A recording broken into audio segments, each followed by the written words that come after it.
pumasok kami mga hasa ano kami padang matsulindo dispo true mercy sabi ko sayang nahinayang naman ako tapos nilagay ko sa mga ano sa ipon binigay ko sa mga gardeno kasi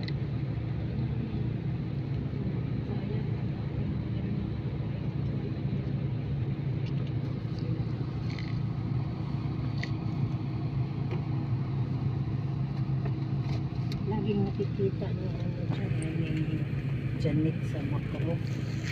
Marunong na sila mamili. Kailan ang halas? Mamaya ba ba alas 12?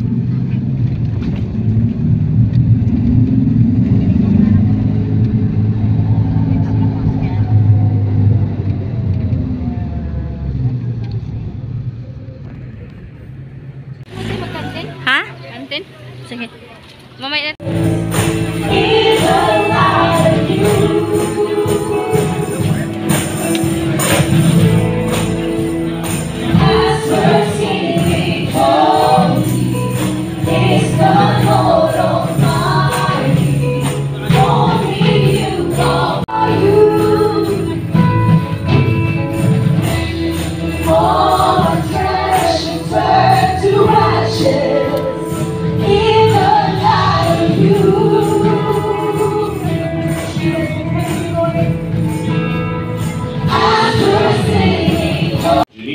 Camp and Retreat Center, and the Retreat Center and the camping ministry would minister to upwards of 40 to 50,000 people every year.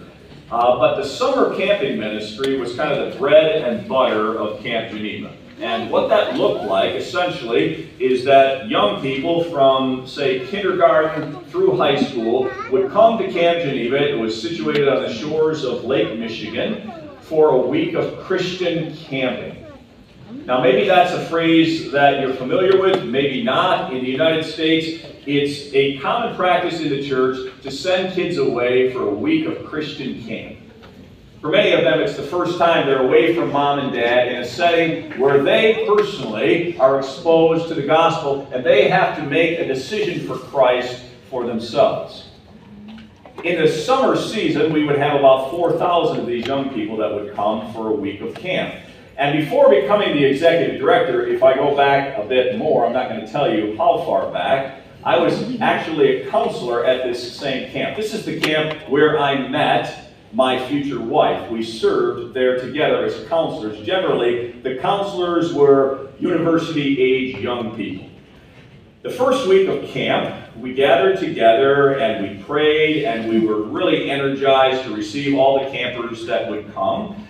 And during the week, we would share with them Bible studies, and there were lots of different activities. And one of the activities that we participated in every week was literally a game of hide-and-go-seek, but it was called a counselor hunt. Now, the way in which the counselor hunt happened is the counselor would be given about 15 minutes to fan out across the camp, and we would try to hide, and then a horn would sound, and all the campers would be released to go and find the counselors.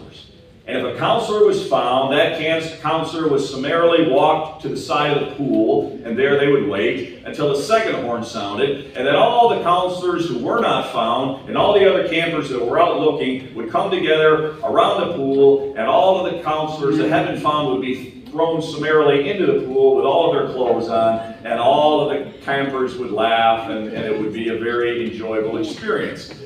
Now, what I felt as a counselor that first week was a sense of a challenge. And that challenge was I want to be found.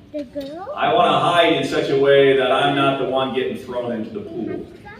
So I remember scouting out early on a place that I might hide. In a camp, generally, there weren't a lot of places to hide that you wouldn't be discovered. But I thought to myself, on the southeast corner of the camp, there was a small grove of trees, probably about as much as from here to the wall and over to this side.